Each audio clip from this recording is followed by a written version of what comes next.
Hello, everyone, and welcome to Conversations in Horror, the podcast.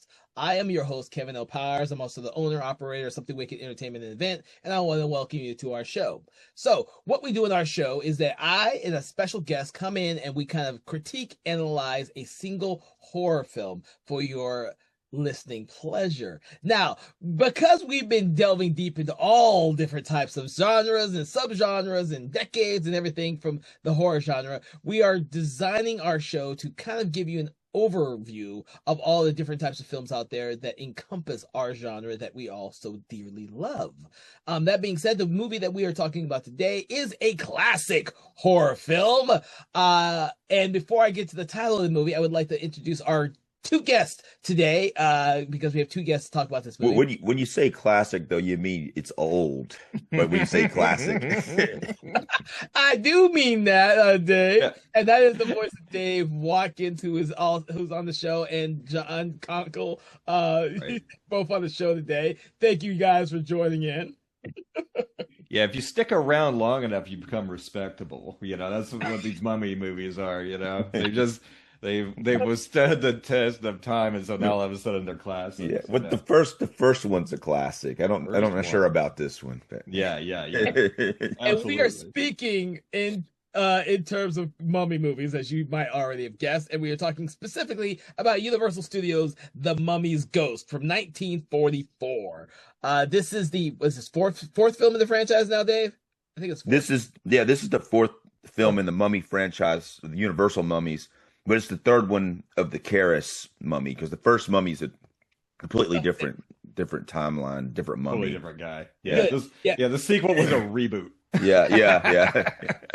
Yeah, it's good to mention because it's someone who may have skipped this one because it's one of the latter sequels. May not actually know that, but it's good to remind people, even if you have seen this, that after the original first movie, they started on a whole new timeline with different characters, and this is the third one in that timeline, which kind of bridges these films together. So, hopefully, you will have looked out for the other episodes on all of the other previous Mummy movies. If you have not listened to those, I do implore you to go out there and search them out.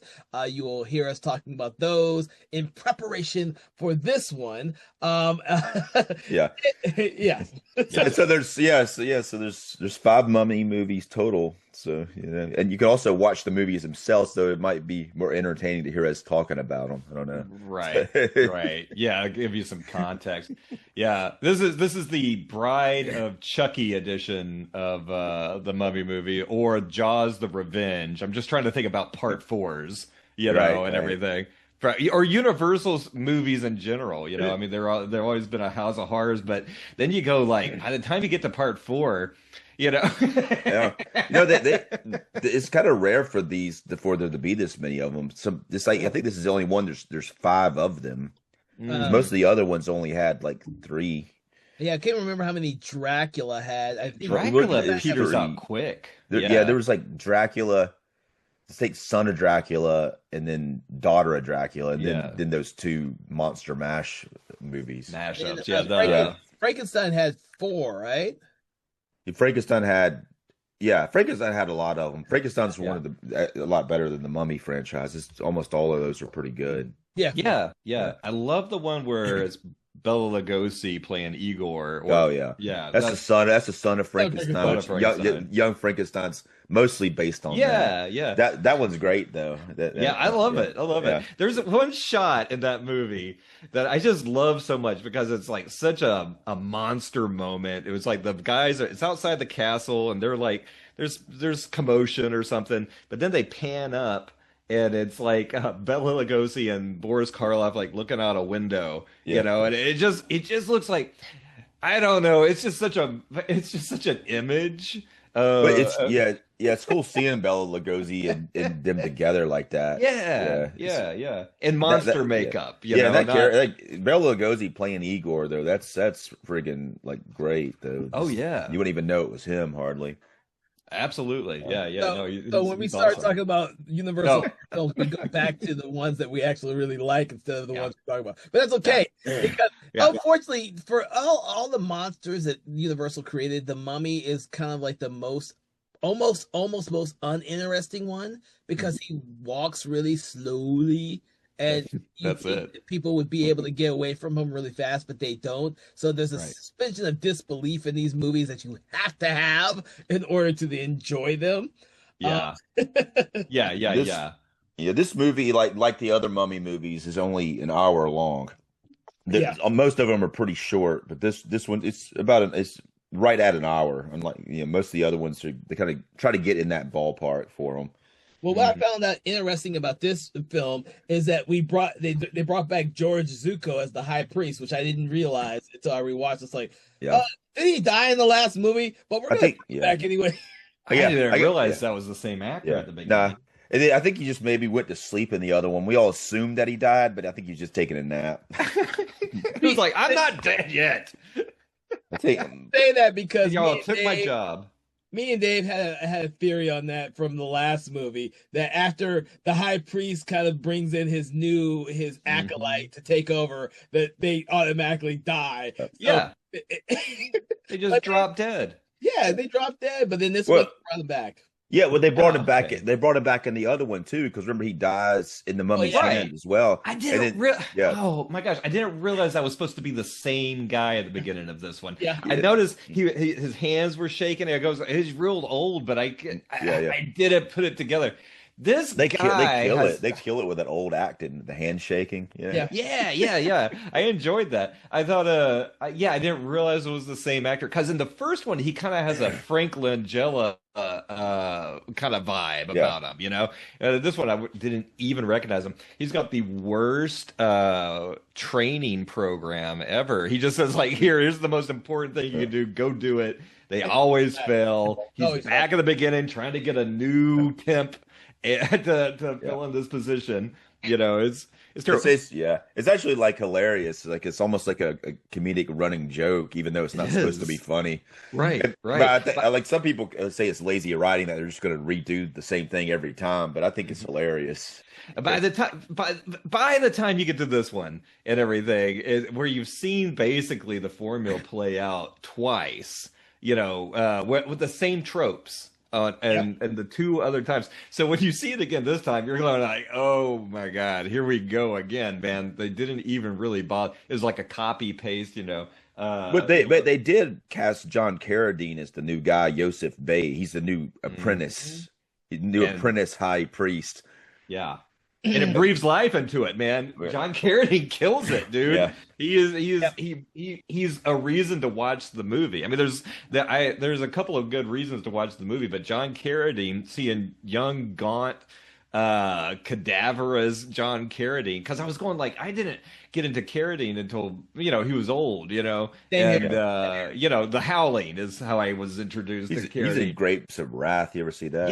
Yeah, absolutely, and great. He's supposedly a Shakespearean actor. I mean, he's just done everything, and his performance here is great. But once they come over and they meet a fine lady, man. They just throw that priesthood right again. Yeah, but it's funny that it takes him almost until like the last 10 minutes to even see her on screen. But once he does, that's it.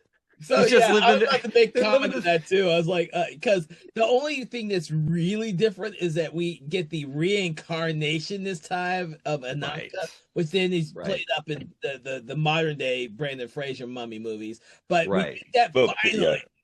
Well, kind of.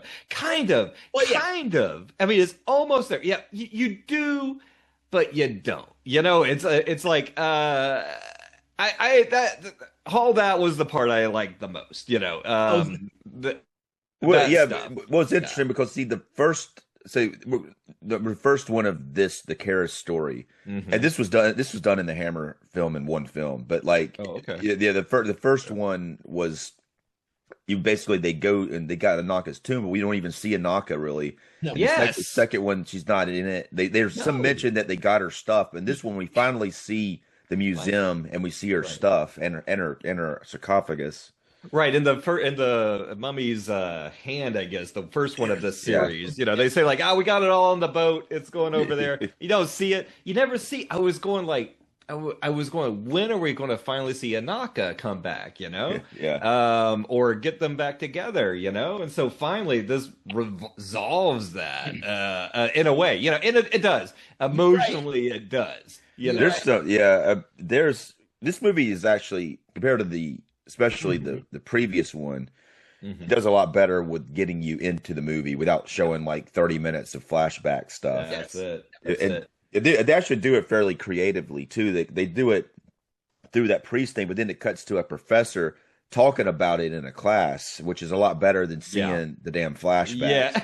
Yeah. I wanted to make comment of that because we made comment of that in the previous episode of how they were just reusing the footage to get the audience caught up. And in this one, it's much more creative because we see the main character and the professor talking in the classroom setting, and that's how the story unfolds for the most part.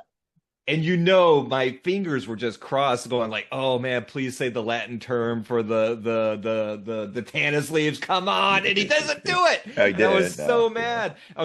But I was watching this, and it's real interesting that you guys are going to watch Bride of Reanimator, because I was going like, "Oh, he's going like this guy is going to figure out all you have to do is boil these leaves and drink it, and you live forever." Yeah. But you have to boil 9 of them on the full moon. On the full moon. So I mean, he would eventually have gotten it. He would eventually have translated and realized, man, dude, I'm going to be so rich. I'm going to be so rich. But he only has so many Tana leaves, though, and he's been trying this shit for like a year, and he finally decides to read the back of the box. He's like, wait a minute, the instructions were there the whole time, Well, the funny thing is trying to figure out how he even got any of the Tana leaves, because you got to remember in part the mummy's hand, that all of the leaves were stolen from the tomb. So how the hell did he get them? He knows what Tana leaves are. Everybody knows what Tana leaves are. I mean, there's like I think they actually say how, but remember, because they're not supposed to be in existence anymore. Remember? In the second movie, they said they're not in existence anymore. They're whatever they have is what was in that one big urn. Yeah, but that's where he got them from. That's what they actually say he got it from that. There's actually some continuity stuff on purpose that they just ignore. They changed the name of the priest too. Now it's called Arkham. Before it was Karnak. Karnak's a real place. I guess they were like not wanting to offend people anymore. Oh my god! Yeah, with these strange horror mummy movies, they want to offend anybody. Because those priests always look like fools. So it's. Well, again, guys, at the beginning of the movie, when they tell you what it is like, go back there go to America and get Karis, get the girl, bring him back, stick him in the tomb. And I was going that's like, his mission. And I'm going like, great mission. Yeah. I think he is on the same side as the Americans here. I think he's going to do everybody a favor. I'm on, again, the Egyptian side. I'm on the cultist side. I'm going like, that is a great plan. And it was one of those movies, it's kind of like Indiana Jones, like Raiders. Had they just left the guy alone, he would have gotten the mummy and the girl and been back and fixed their problem. It's kind of like Indiana Jones. Like, had Indiana Jones not done anything, the Nazis would have opened the Ark and all been vaporized, and same ending. As if they would have ever found it. They would. Well, oh, that's true. Basically, Indy goes like, it's right over here. Oh, crap.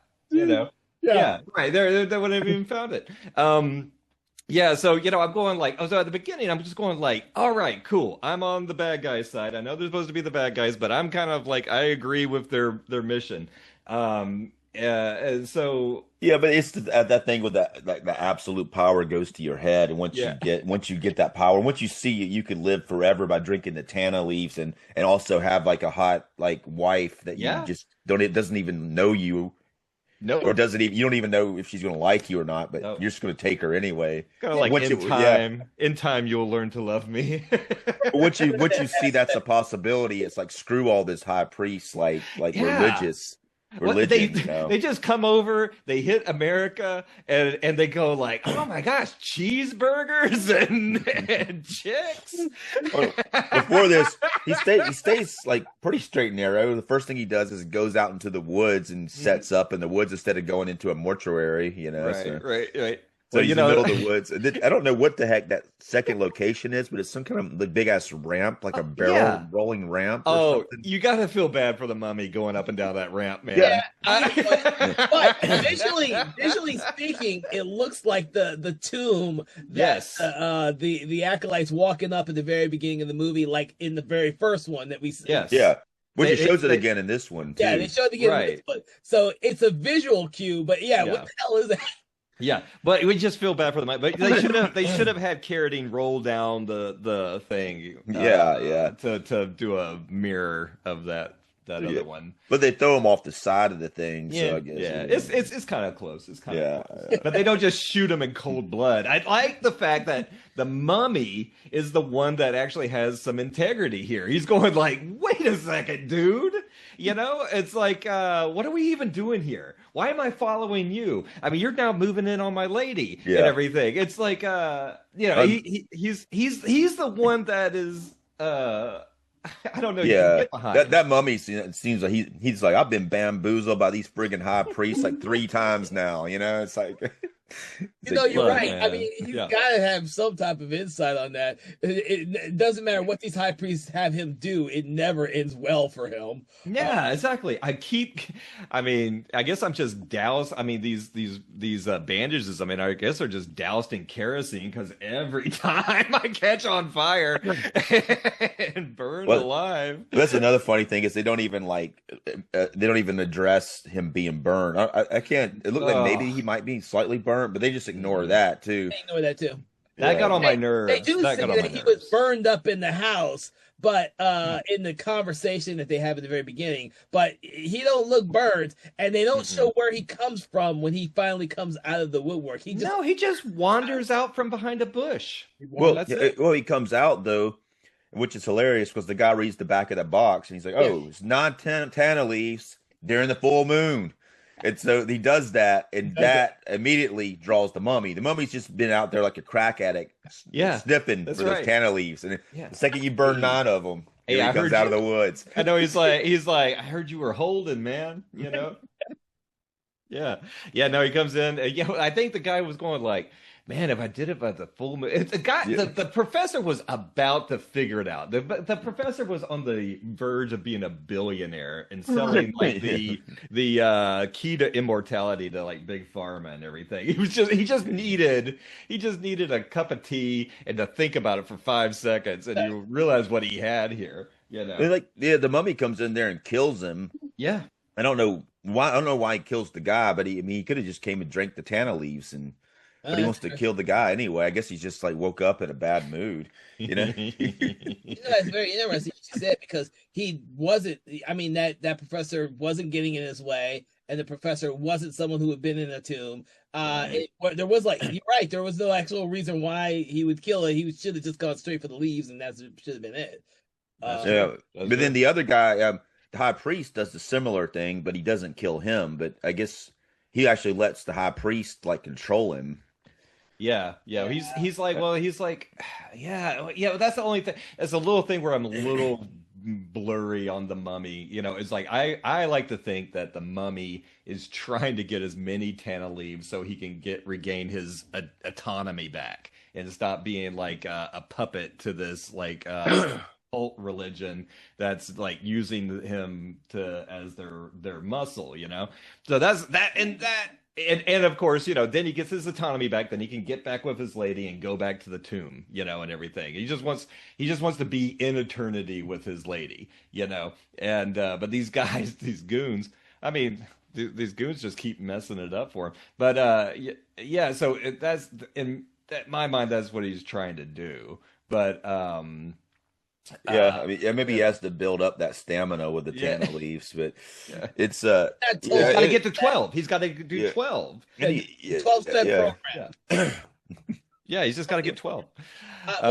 It's interesting because in the first 2 movies, he actually has a purpose. He's killing the people who in his tomb and all that, and he's killing the family members that are associated with that, which we discussed in the other episodes. But in this one, he just really is like he doesn't really have a purpose per se. It is really the high priest's job to get him and Ananka back. Right. And of course they're thinking it's like the corpse of Ananka until she's reincarnated into a new body. So a lot of the stuff that happens in this film is kind of questionable, but it's kind of like, well, we need a plot to have the mummy survive, come out, kill people. We may not have a reason for it this time around, but it's there. Yeah. Well, all that being said, I will say that I really found this entertaining as hell. Oh yeah, I was much more entertained by this one than the previous one. I was just like, man, this is like ridiculous, the same thing again, but better. It's better paced, I think. But there was one or two things better about it. Yeah, the John Carradine element added a lot for me, and also the mummy makeup was so much better in this. Well, I thought as in it wasn't just a mask. I looked it up a little bit. In the last one, I guess that was hand or tomb. The tomb. And that's another thing. There's no tomb in the tomb, and there's no ghost in the mummy's ghost. Right. And there's no real mummy's hand in the mummy's hand either, other than he has a hand. But what is the point? But it's the ghost of Ananka. That's right. I mean, it's the chick ghost. Yeah. You're right. I didn't even think about that. I was just thinking about the other mummy, Karis. But there's two mummies in this ghost. One. Yeah, right. Then we got two of them. Ananka never. You're right. In Mummy, but she never actually wakes up like. Karis. But the ghost is like a reincarnated version of Ananka that goes into what's her name? Amina character. But about the mask, though, you were saying. So originally it was a mask before, and this one it's actually prosthetics. Is that what it was? Yeah. Well, it was the old school, just layers of collagen and stretching. I saw Jack Pierce's name in the credits. I was going, oh, Jack Pierce is doing. He did the original. I mean, I guess he did them all, but I guess they were just in such a rush on the last one. It was just kind of a pullover mask, and so you couldn't even it didn't even need to be Lon Chaney in the last one, but in this one here, it was actually on his face, and it was actually a makeup job, and so it looks better, he was actually able to emote a little bit. I was going like, okay, I can see that's Lon Chaney in this one at least. He seems to be more fit in this one too than the previous one, dude. So. He's like barrel chested and just I mean, he's slow as hell, but it's just like you felt that. I mean, it's always like as inept as the mummy is, or slow, and he's got one hand tied to his chest, the people attacking him are like the worst combat people. And I was going like, this is like all during the war and everything. It's like you can see why they're not fighting, because right. These guys just and they're like one hand, slow as hell. They still get knocked out and thrown around. I mean, they just freeze and wait for him to strangle them. Tom gets knocked out a lot in this movie. Oh God, our hero was just not. Well, the hero is the dog. Yes, I was about to say that. The hero is the dog. The dog leads everyone everywhere in this movie. I had forgotten about that until we watched it. That Tom character is pretty. I mean, actually, I do like kind of how the back and forth with some of the stuff that he does, because just him. The first time you see him in the class, and he comes in and you meet that what's her name? How do you pronounce it again? Amina, like amino acid, or that's amino acid. But Amina if it's Spanish, but he comes in. She's in the library, and he just happens to pick up a mummy book that's nearby, and she's like freaking out about that. Yeah. And it's like she's like, I'm Egyptian, and every time I hear about the mummy, I just like shudder. So, but it's because she's like got that reincarnated Ananka soul in her. Right. But it's like I'm starting to kind of put these mummies movies are starting to blend, but I can't remember if it was like the Boris Karloff version or the Hammer Mummy film. But there was like that sort of same idea of the person. There's two souls, because you got Ananka's soul, and you also got this other person. There's like two souls there that are fighting against each other, but it doesn't go into it very much in this one, because not in this one. No, But it's there. But the actress is really good, though. I really liked her performance. Great. And when she started getting the streak of white hair, I was going like, man, I was like, she is beautiful and really good in it. Yeah, like some Bride of Frankenstein looking stuff with that hair. But the first time she sees the mummy and passes out, when she wakes back up, one of her hairs is big chunk of her hair is white. Yeah. Well, there's a lot of interesting concepts in this movie, like she sleepwalks. Or she goes into the so-called Ananka kind of phase, and she comes across, Karis that way, and she knows when Karis is around, which is when she goes into this whole sleepwalking thing. And then, of course, when she's taken over completely by the Ananka's spirit, which is when they realize that the Ananka mummy disappears. And they know that she's been reborn into another body. It's a sad story, to be honest.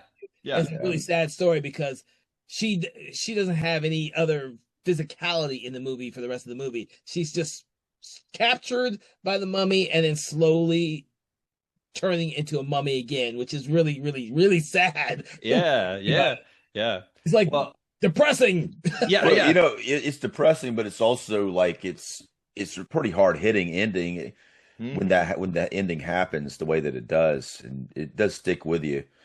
I agree. That's one of the.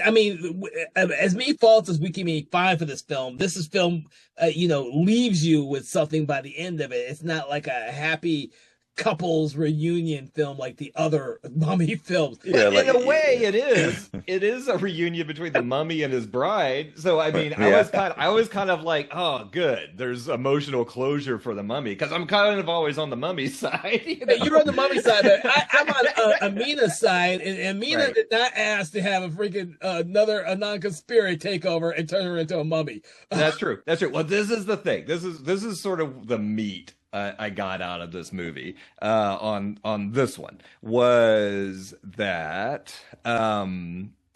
I thought it was real interesting. Okay. Again, the historical context of it being wartime, and America was rounding up the Japanese citizens and putting them in internment camps. And here we have this immigrant American who, one of the greatest scenes for me was when she's in Makeout Lane with her boyfriend, and he's going like, why do you keep bringing up all that Egyptian stuff?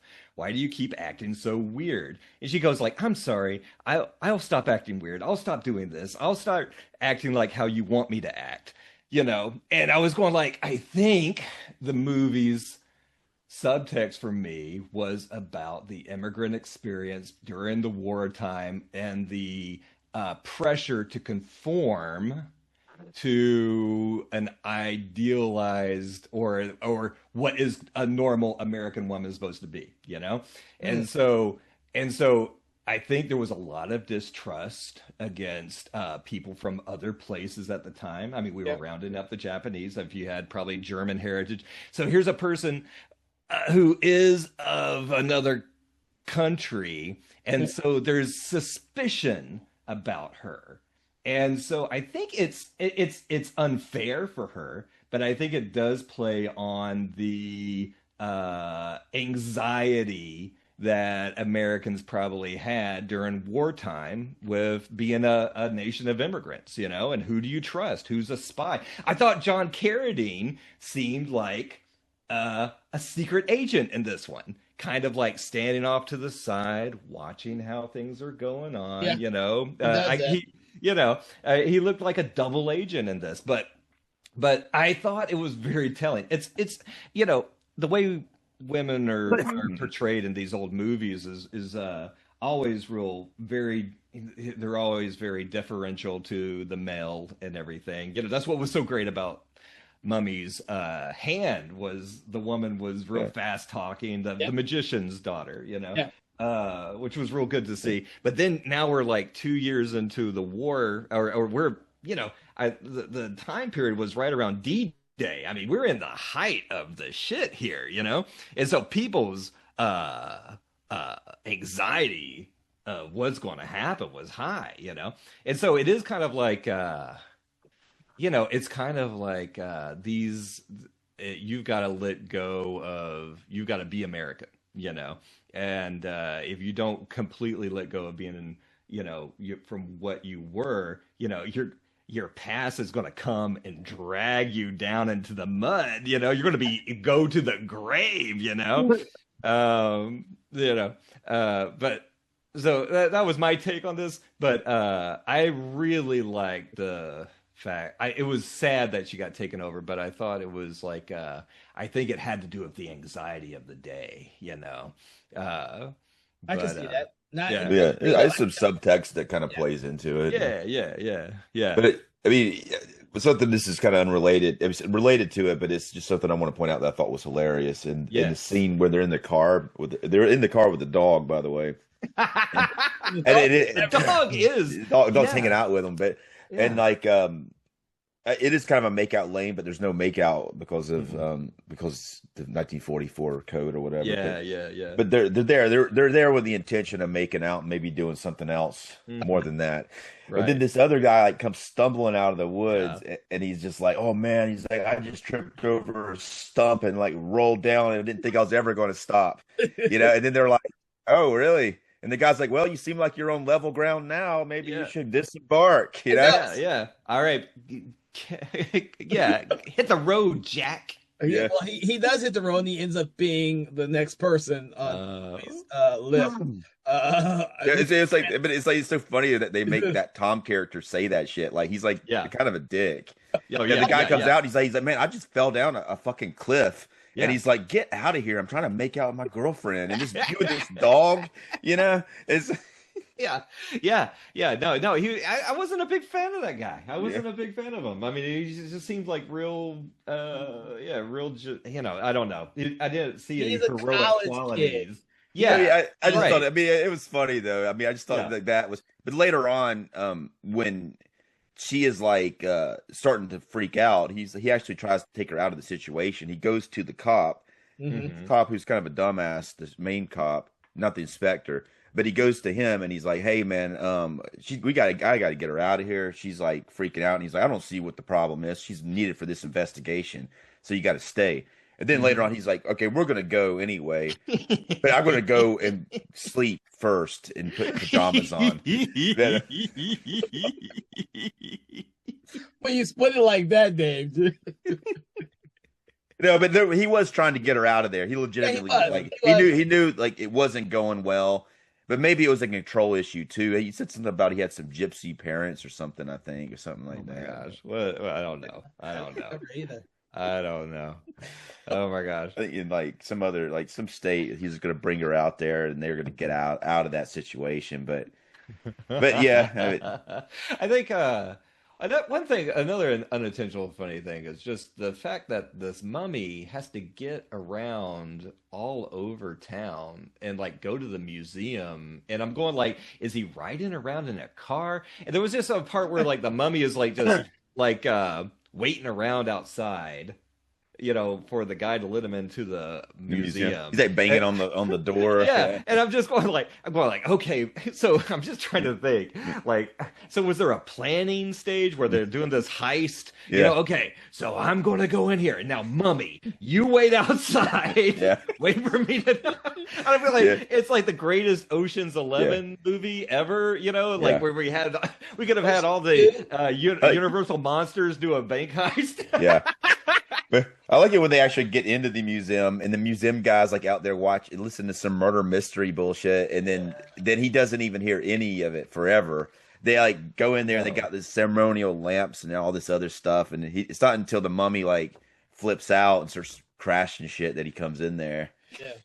Well, that brings up another thing. It's funny with this movie because, like I said, everyone automatically believes everything that happened before is real. Mummies are real. Oh yeah. We need to burn the money and mummy out. Yeah. There's no question about it. There's no question. Everybody's on board with it. Yeah, but it's weird because those students in that first class are like, "Are you sure that really happened? I don't know if it really happened." Yeah. But the older folks know. No. So, but not only do they know, they're kind of like it could almost be like a state of PTSD where they just assume everything's the mummy. It's the mummy. Yeah.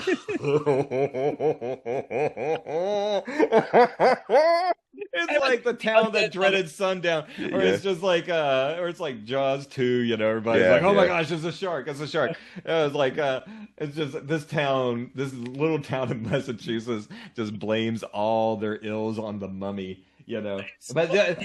It's funny because no, I don't think in any other movie series do the older people, everyone so willingly believe in the most crazy supernatural thing. Like you think that everyone would have said, "Oh man, nah, we burned that motherfucking mummy up in the house, man." No, he ain't ever coming back. But no, they watched it burn in the last movie, and then they said, "No, it's got to be the mummy."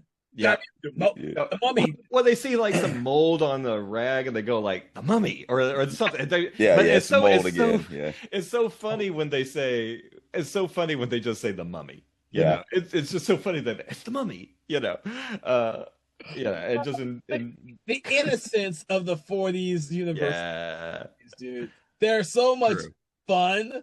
And you have to take into consideration when these movies were made, stuff like what you just said about the anxiety at the time because of the World War. Yeah.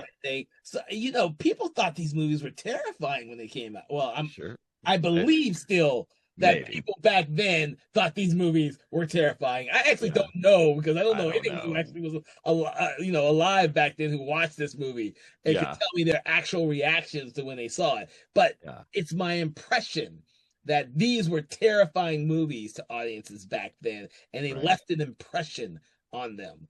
Right. There are a few scenes that could be considered scary, especially with the mummy. Just when he kills the guy with he comes into his barn, the dog's barking. He walks into his barn. He's like, "What's going on in my barn?" And the mummy's in there and just comes at him.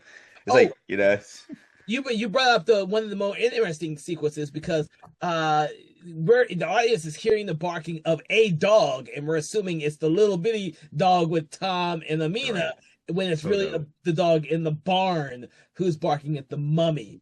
And they don't do that too often, but this movie has this weird theme of dogs and barking in it that flows throughout because obviously Tom's dog, which I can't remember if they ever said his name, is one of the main characters, if not the main characters. I think he called it. I wrote it down. I think he called it like pecan or something, or I got it written down somewhere. Oh, did you really? Peanut. He called it Peanut. Is what he did not call it Peanut. Yeah, he calls it Peanut. That may be a nickname, but he does call it. Much more brave and resourceful than Tom was. Let me tell you. That dog was everywhere. He said, "Oh, it's the mummy. Here, follow me, guys." Right this way. Come on. Get your torches. Well, the thing about Peanut too is, like at the end of it, no one else gives a shit but Peanut. Everyone else is like, "Okay, it's over." They walk away. Peanut stays, and he's just like, "What just happened? Oh my god!" I hate to say this. I've seen this movie several times, but it wasn't until I was rewatching it for the podcast that I realized that Peanut stayed. It was like, "Oh shit, that's some depressing shit." He's like, "Man, I was with Amina and Tom for so long, and Amina's gone." And that's right. I get with it, And I was like, man, that's an emotional ending for the main character of the movie, because I'm gonna call Peanut the dog. Yeah, right. He's the emotional center. He gets the last close up of the movie, Yeah. And I can't stop laughing as I'm thinking about this out loud. Oh my god. Because this is the only time I've ever talked about it. I've seen this movie several times, but I've never talked about it to anyone else. So I've never had anyone else's opinions or outlook on this film. And I can't recall reading a whole lot about this movie. I know that there have been articles on this movie, but I haven't read a whole lot about this movie. Yeah, right, yeah. I mean, even the next one, I hadn't heard a lot about that one either. Really, the only Mummy one. The first two are what most people remember. I think anything past that is kind of like the Mummy just kind of like jumped the shark after the third one, Yeah, pretty much. I really love the image though of the Mummy. I love watching the Mummy lurk through a scene. I mean, I think he's a really cool design and a really, it's very iconic look to it. So, it's kind of like when I watch a Friday the 13th movie, I just want to see Jason, and when I watch a mummy movie, it's like I kind of just want to see that mummy, I give me that mummy, You get you get to see him pretty good in these, really. Yeah, I mean, that's the good thing about all of them is you get to see a pretty good bit of that mummy. Yeah. And the Mummy did it a lot too. I mean, they do not hesitate with showing the Mummy early in this movie. That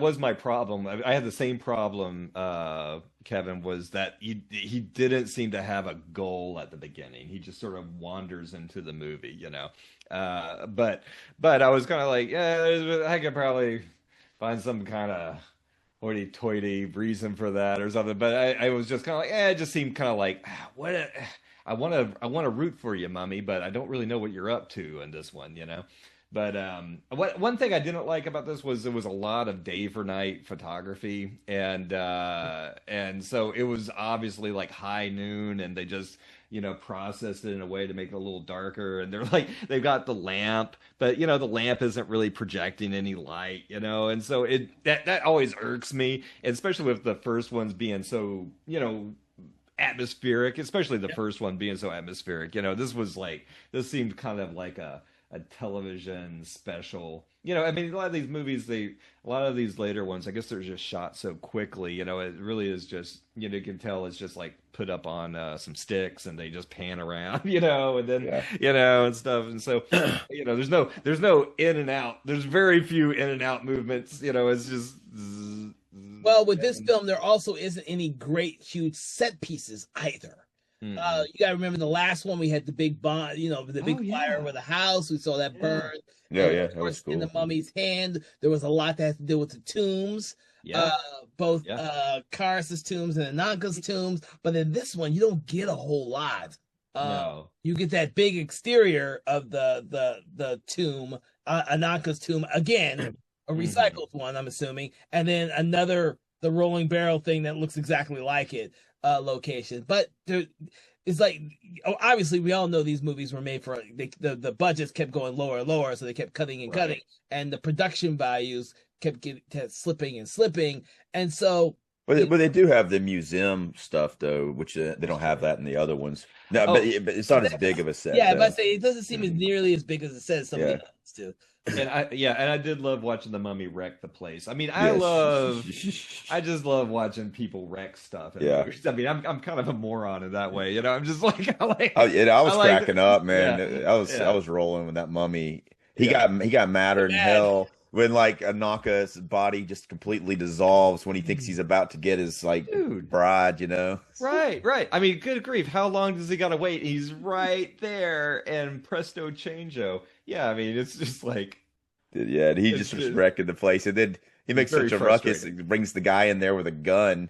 And then the mummy gets shot again. Kills that guy. But that's pretty cool, though, when he takes the guy and throws him into that glass. It looks like that really friggin' hurt. Oh, yeah. I mean, it's basically the worst possible night for that guy, that security guard. He's got the cushiest job. Yeah. And then one night, a living mummy comes and kicks your ass. It's just like that guy's probably been doing that job for 28 years. Right, yeah. Eating too many donuts is what he was doing. Eating donuts, chilling out. He listens to his Mystery Theater, and everything. And meanwhile, he's listening to Mystery Theater. It's like, ooh, the inner sanctum. And meanwhile, the room next door, they're performing like an ancient rite occult ritual to bring back the dead. Yeah. Oh my God. Yeah. Well, I mean, like I said, this one is very entertaining to me. I was very entertained by the whole thing, even though we're picking it apart. But I was just like, man, this is hilarious, really. No, it was good. It was good. I love watching the guy, poor mummy, going down that giant ramp. Oh my God, it's gonna be morning by the time he gets down that ramp. Do either one of you know offhand whether or not this one played exclusively for the drive-in crowds? Because that would probably be why there's more humor in this movie and why some of the characters are so young. It's like the audience is starting to shift.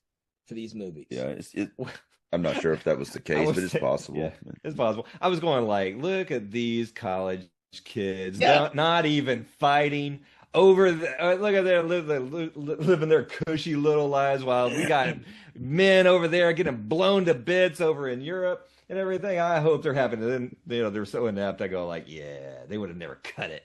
But it's not. You gotta remember this is taking place in 1970. Right. But, So it's there's a similar war going on, but it's really the same war, but they just changed the year. I forgot we discussed the timeline of these movies already. Right. You're absolutely right. Right. Oh my god, the timeline just kind of gets screwed up. It's hilarious. Well, it gets even worse in the next one. They go ahead, I think, another 20 or 30 years. So, hell? So it's 1990. Yeah, it's like, I think it's in the 90s, and it still looks the same. Everything. Oh my god, they're not all wearing like flannel and stuff. They didn't call that. They did. Well, they actually changed the location to New Orleans, and so everyone's talking Cajun. All of a sudden, they got Cajun accents. So. Oh, okay. There's no explanation to how the mummy got there. He just goes in a swamp in one movie and then ends up in Louisiana the next. Well, yeah, those swamps, they're all connected, so the current just took them. Yeah. It's kind of like Jason, what's it called? It's like, what's it called? Crystal Lake is connected to the Hudson Bay or whatever. Yeah. They probably got that from these movies. There's no reason. It's just connected. We don't know how it water, because water it flows to the ocean. So he was in Crystal Lake. It was a Crystal Lake. It flows to the ocean. I mean, oh my god. Yeah. So after that museum bit, that's when we're introduced to the inspector character, who's a little bit better police guy than the sheriff, and also there's a new professor too who can read hieroglyphics. Oh yeah, always comes in handy. Yeah. There's always a reliance on the police in these movies. That's what I like. Yeah, it's always so odd to me. I hadn't forgotten that until I started rewatching it. I was like, oh yeah, there is an over reliance on the police or authoritative presence in these movies. Right. I mean, the Tom character could have been doing all that shit, you know. Yeah. It's like him and his friend from school. They should have been. His friend could have been knowing how to read hieroglyphics. He could have been like taking I've been doing that since he was a kid, you know. Yeah. No, I think these movies I like the police procedural aspect of it, because it's before all the CSI stuff, so they're going like, oh look, what's on the body? They always moving stuff around the crime scene. I'm just going like, there's no like, it's all like old school police work, but it is like Law and Order Massachusetts edition, where it's like they're kind of like, I bet it's the Mummy. Yeah. Like what do you make of it? And he's like, it looks like he was strangled, that sort of thing. Yeah. It's probably strangled. Yeah, and there's mold on it, so there's what mold. That means. There's mold. There's it's mold gotta on be his the mummy. neck. It's gotta be the mummy. Yeah, that's right. I mean, so this is the first part. What they needed to do is the second part of the show. Where's Mummy on trial? yeah. Clung clung. But they that new inspector guy comes up with a pretty hilarious plan, though. It's like a Scooby-Doo plan. Oh yeah. So he wants to dig a big pit. Oh. Then to trap the mummy in the pit, and then he's gonna crank up the Tana leaves, and they actually figure it out. They figured out the whole thing because the other guy can read hieroglyphics. They know that it's the full moon, 9 Tana leaves. They got it figured out. Right. But it doesn't work because the mummy is more interested in Ananka by that point. Right. He's putting down the Tana leaves for a night and going to try to settle down. Yeah. But the other guy's burning Tana leaves at the same time. I was about to say, So the mummy is really fucking confused at the end of this movie. Who do I go towards? I'm just gonna go for the girl. Go for the girl. Going for the girl. It's funny. Yeah, it's funny how that police stuff all ends up in a dead end, though. It's been like a pretty good bit of time developing a plan with the Tana leaves, and then it's like the pit's never used. Yeah, you don't go building up a pit and then you don't introduce a pit in Act 2 and not have it pay off in Act 3. The one woman almost ran into the pit. Yeah. That would have been awesome. That's what should have happened, though, because because she should have fallen into the pit and there been spikes in there, and it's like, But I mean, that would have been a perfect way to use the pit if you didn't want to capture the mummy in it. because I mean, you know, I don't know. It's really odd that they introduced that and then don't use it. You're right. I never thought about that till now. I never even thought about it until now. That's interesting. I was just going like that poor deputy was just said like, all right, dig that pit. And, he's going like, oh shit, I guess I'll get a shovel. Do I go rent a trowel? Yeah. I mean, do I go get a backhoe? Yeah. I mean, how much time do I got? I mean, there's no Home Depot. This is 1944. They just put some leaves over the top of the pit. It's probably like 2 foot deep or something, you know. It's like, man, don't tell them we really kind of screwed up this pit. I didn't have time. That's my way. You gave me an hour to like dig a 8-foot pit to trap a mummy. Yeah. It probably did not have the budget to actually use a real pit. Because it's all on a set, you know. Oh my god. Oh my god. The pit. Thanks for reminding me about the pit, dude. That had me so excited. And I felt so bad for that deputy having to like I was thinking that too. I'm like, the only way that they can accomplish this if they go and get a machine and come dig it, but then they gotta like make it look like it's not a pit, you know? No. It's the mummy's not stupid. Yeah. He should be. His brain should be rotted. But the mummy would go in the other damn door. You know, it's like the mummy be like, "Oh, there's a pit there. Let's just go in the front door." You know. We also had another scene of the extreme strength of the mummy, who with one arm can just like carry these ladies up ladders and down ladders. And Now it was obviously a dummy in a few of the scenes, you know, and everything, but. I was going like, man, this mummy's just got the hardest time, dude. He's got a hard time. In this movie, yeah, and it's like, he has to bring her down that friggin' ladder to that ramp thing, you know? It's like 3 stories high. Yeah. He's gonna like, you know, do all that, you know, one-handed going down a ladder. Yeah. You know, I was just going like, man, I couldn't do that. Yeah. Not even carrying somebody, just doing one-handed down a ladder. I've been so nervous. How's he even carrying her? What he only has one hand? How's he carrying her? You know? I know. Yeah, because it's always like this, but I guess maybe it's not tied. Maybe it's just like palsy. He just hooks her on. Yeah. Oh my god, we're thinking too much into this movie, dude. That's true. Yeah, it was very entertaining. I would say it was better, but I think it was better for me just because you had that ending. I like the tragic ending of it. Yeah. I like them getting back together, and I'm going like, okay, it's not in Egypt, it's not in the tomb, but really, this should be the last one because they're reunited. You know, and I've got to see this new one, this last one, and everything to close out the set. You know. Before the Abbott and Costello come in, but you know, I think okay, good. There's resolution to this one, so you know. I will say this is the one of the sequels where I remember the ending most clearly about what happened to Amina and the rest of them.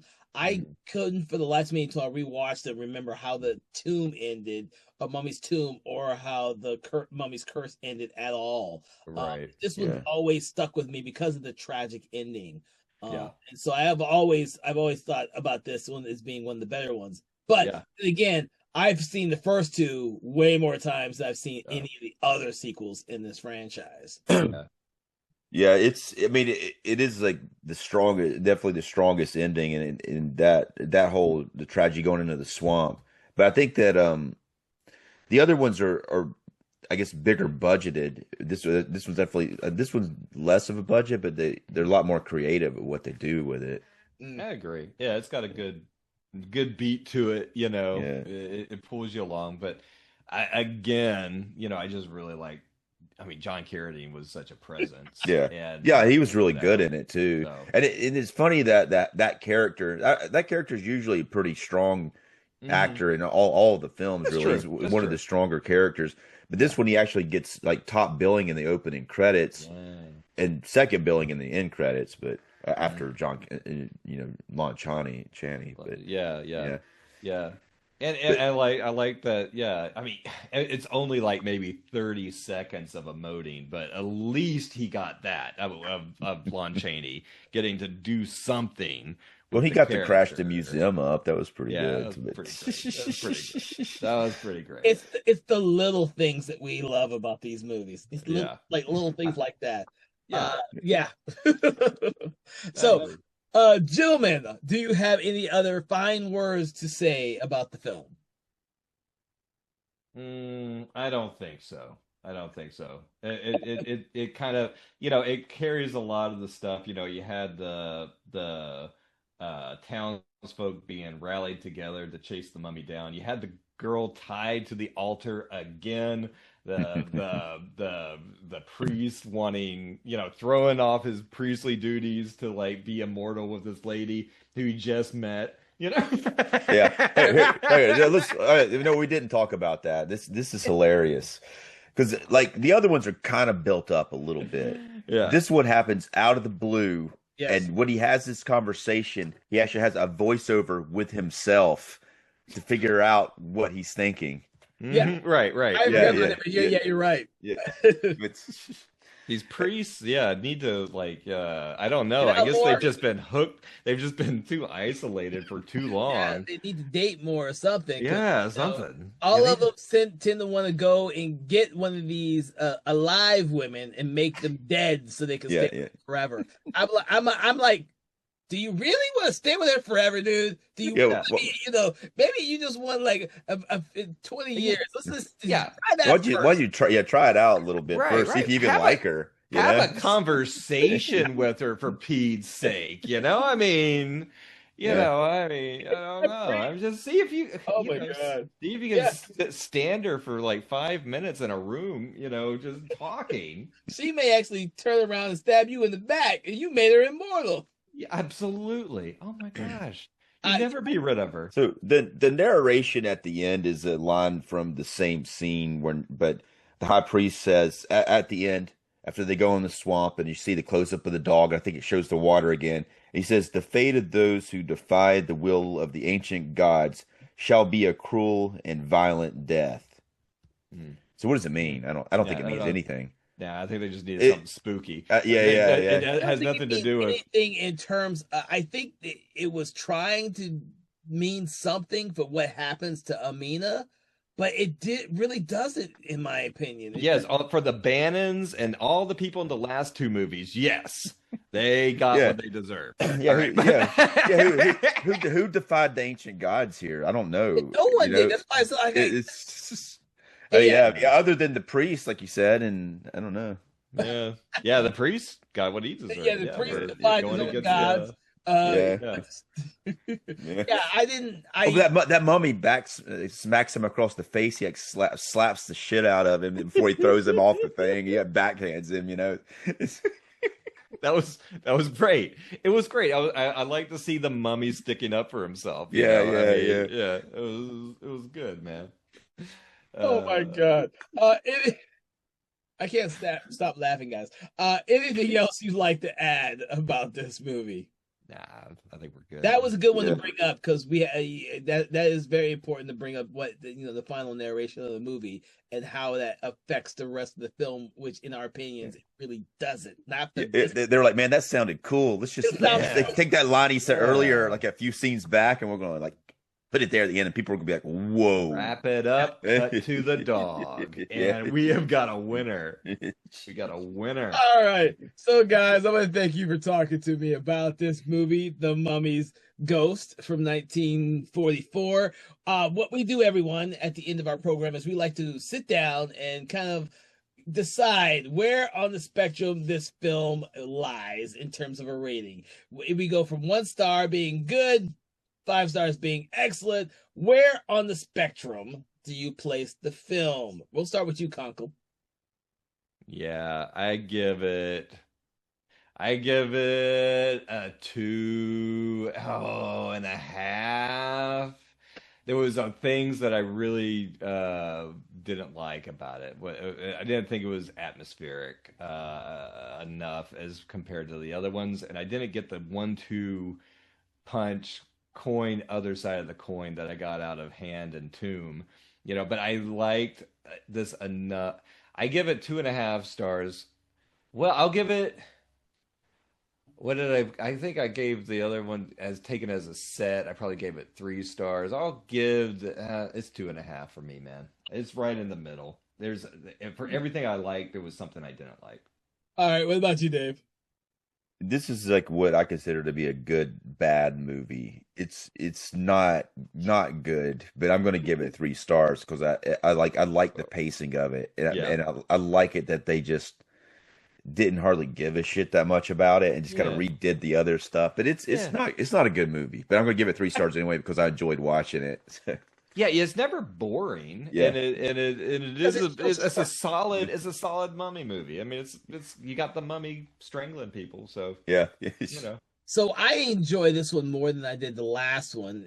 We discussed some of the stuff that I didn't really like about the last one. I enjoyed this one for the tragic ending. I do see it as a tragic ending, and most of these films don't have a tragic ending like that one. So this is the one that stuck with me, the ending wise, more so than Mummy's Tomb or The Mummy's Ghost, which I barely remember anything from The Mummy's Ghost. It really is a good ending, though. I mean, it's bad, but it's a one that stays with you, and it's a pretty bold move by them. So when you go, I'm sorry. When you compare it to other Universal horror movies, usually it's the man and the woman holding each other. Like, "Are you okay, dear? I'm fine, dear." And then like, cut the end. This is like the opposite. Yeah. Right? Yeah. Josh's character is so tragic when he sees Amina turned into Anaka's corpse. He just and then he turns away, and he can't fathom looking back up again, and that just sticks with me, and that always just sticks with me. So I give it a 3 for that. So there are a lot of that. This is not a great movie because it borrows so much from some of the other ones, but there are some elements in it I really do like. And John Carradine's one of them, and I like the actress who plays Amina, and certain things like that I have no problems with. And the fact that there's not a bunch of old guys, Egyptian guys, made it refreshing. I like the second one, A Mummy's Hand, the first one obviously, and I like this one next.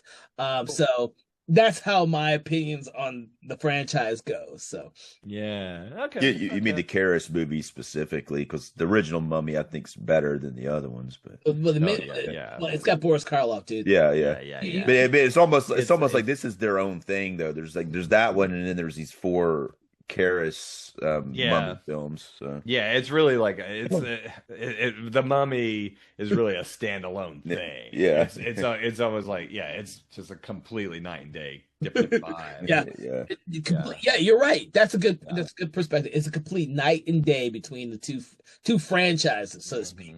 But guys, I want to thank you for talking with me on The Mummy's Ghost. It's been a pleasure. It's been fun, as usual. We're kicking back, enjoying the Universal monster films, as usual, which we will continue to do throughout the year. So if you are a fan of these films, please make sure to like, share, follow, subscribe, do that thing you do with your favorite podcast and your favorite podcast apps, Spotify and YouTube. We will be hitting up more Universal Pictures films throughout the year. We have a mandate to eventually get through all of them, so make sure to check out our previous episodes. We've done several of the Frankenstein Universal horror movies, and we've done the Creature from the Black Lagoon movies, and we've done Dracula. So there's plenty of the episodes we've already done to hint upon what we have in store for you for the coming year. From all of us here at Something Wicked Entertainment, Broken Lighthouse Pictures, and Conversations in Horror, we want to wish you a pleasant day. And don't forget to check out Conversations in Hammer Studio Horrors, which also delves in horror films, especially as we have already tackled a lot of the Mummy movies from that studio as well. Have a good day, and I will see you on our next episode.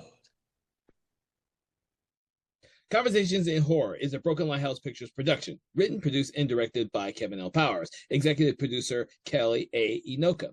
All contents and material from this episode of Conversations in Horror is copyright 2025 Broken Lighthouse Pictures.